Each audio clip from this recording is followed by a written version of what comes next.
Hermano, vamos a compartir contigo la tercera palabra. La tercera palabra que el Señor pronunció en el momento de su crucifixión.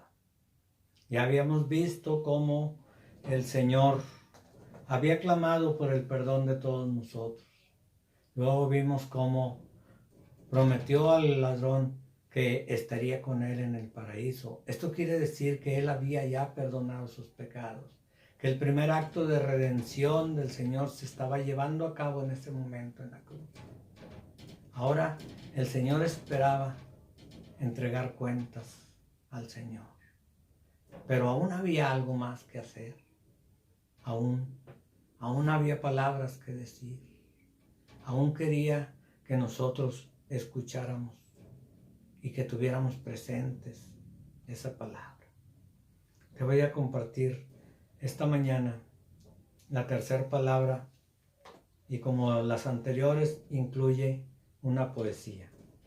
La poesía que se titula Mujer, he aquí a tu hijo. Dice así la poesía. Es el Señor que muere atormentado por causa de un mundo sin amor. Su cuerpo santo, verlo ensangrentado, así convenía, bendito Salvador.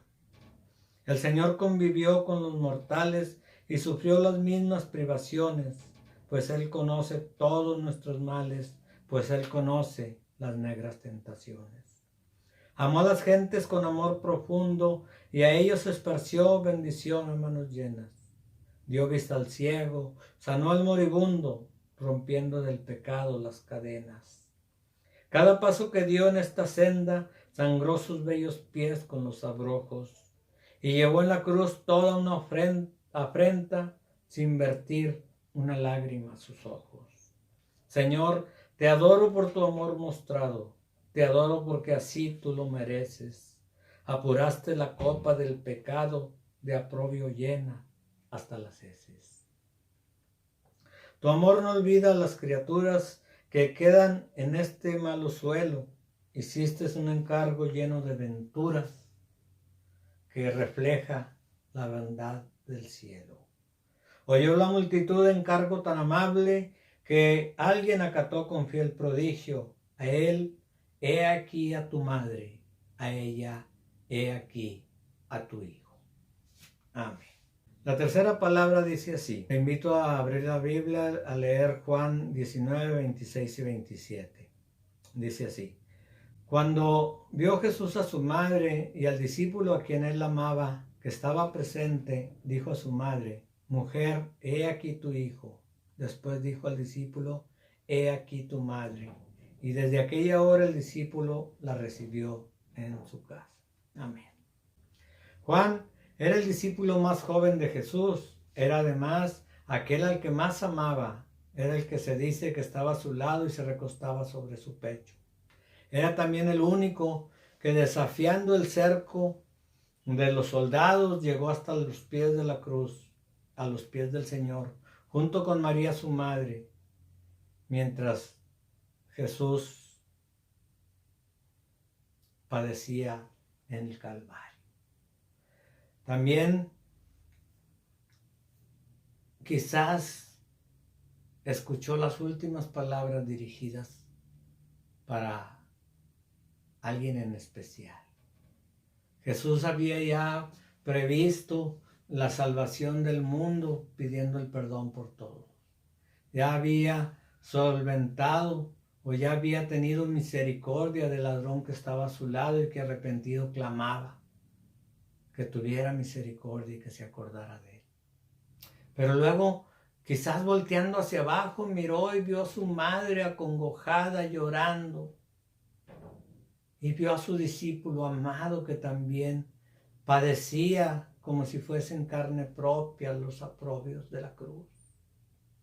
En ese momento Jesús pensó en su madre.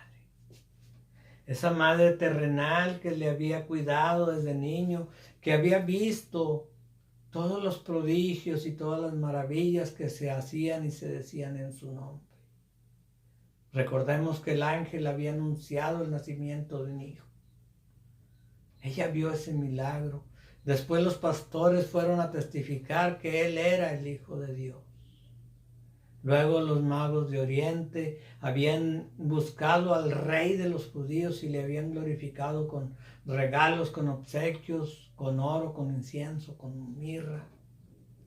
Ella había estado en el templo cuando a los 12 años Jesús había estado con los maestros de la ley maravillándolos de su conocimiento.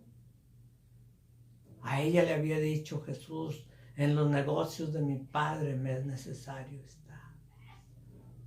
Pero hoy estaba a los pies de la cruz sufriendo.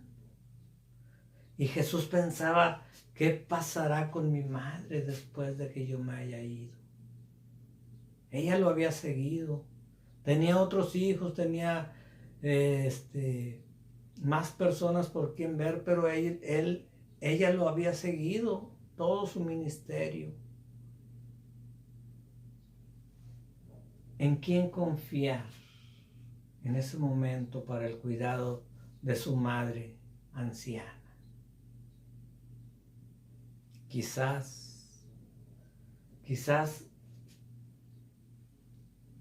sus hermanos, sus hermanas. Dice la palabra del Señor que él tenía 3 hermanos y tal vez 3 hermanas que vivían ahí junto con ellos. En ese tiempo, dice Juan 7, que ni aún sus hermanos creían en él. Y Juan, el discípulo amado, había dejado todo, había dejado su padre, su casa, su familia, para seguir a Cristo. Y Cristo le amaba profundamente, porque Dios ama a aquellos que se despojan de las cosas del mundo para seguir las cosas espirituales. Jesús le amaba y Jesús también pensó en él. También pensó qué iba a ser de él tan joven, y en ese momento que el sufrimiento lo había acongojado. ¿Qué pasaría con él? ¿Se desviaría de la fe? ¿Sería fiel? No lo sabía. En ese momento Jesús estaba en el sufrimiento de la carne. Jesús es Dios y lo sabe todo, pero en ese momento el Señor estaba viendo por el bienestar de sus seres amados. Por ello, viendo más allá, viendo al futuro, Jesús le dice a la madre: madre, he aquí a tu hijo, hijo, he aquí a tu madre. Y desde ese momento se hicieron una familia aparte. Juan la recibió en su casa. Ella era la madre que él necesitaba. Ella era la guía espiritual, ese consejo, ese recordar las palabras del Señor que él necesitaba para fortalecerse en su fe. Cada día imagino yo que María y Juan se sentaban a recordar las cosas que Jesús les había dicho, los milagros que había hecho, fortaleciéndolo, instruyéndolo en la fe para que él cumpliera con ese mandamiento eterno que es llevar la palabra de Dios, el evangelio de nuestro Señor Jesucristo a todos los necesitados. Él era muy joven, pero necesitaba ser fortalecido en la fe. Había creído en Cristo, pero ahora Cristo se iba.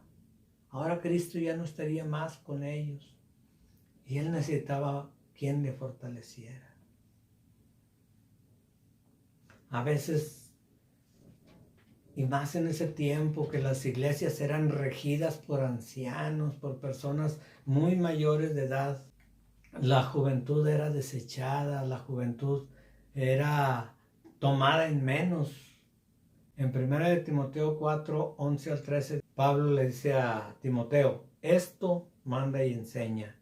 Ninguno tenga en poco tu juventud, sino sé ejemplo de los creyentes en palabra, en conducta, amor, espíritu, fe y pureza. En tanto que voy, ocúpate de la lectura, la exhortación y la enseñanza. Jesús tuvo cuidado de su madre, tuvo cuidado de su discípulo amado. Pero también tiene cuidado de nosotros. Jesús nos ha hecho hijos de Dios. Ahora quizás podemos escuchar a Jesús diciendo, hijo, he aquí a tu Padre. Aquí está el Padre Todopoderoso que está en el cielo. Y delante del Señor diciendo, he aquí a tu Hijo. Ese Hijo arrepentido, ese Hijo que ha regresado al redil. Ese Hijo que ha creído en la palabra de Dios. Ese Hijo que ha clamado por el perdón. Padre, he aquí a tu Hijo. Hijo, he aquí a tu Padre. En ese entonces Jesús tuvo misericordia de su madre y tuvo misericordia de su discípulo amado. Hoy Jesús tiene misericordia de ti y tiene misericordia de mí. Hoy Jesús quiere que reconozcamos que nuestro Padre está en el cielo, que nuestro Padre es todopoderoso, que nuestro Padre es digno de honra, de gloria y de alabanza. Tenemos padres terrenales a los que hemos honrado, pero hay un Padre todopoderoso, aquel al que debemos toda honra, toda gloria y toda alabanza. Hoy, además de escuchar la palabra que Jesús dijo en el Calvario, cuidando de su madre y de su discípulo, yo quiero pedirte que cierres tus ojos y que escuches la palabra de Jesús que dice, Padre, he aquí a tu Hijo. Hijo, he aquí a tu Padre.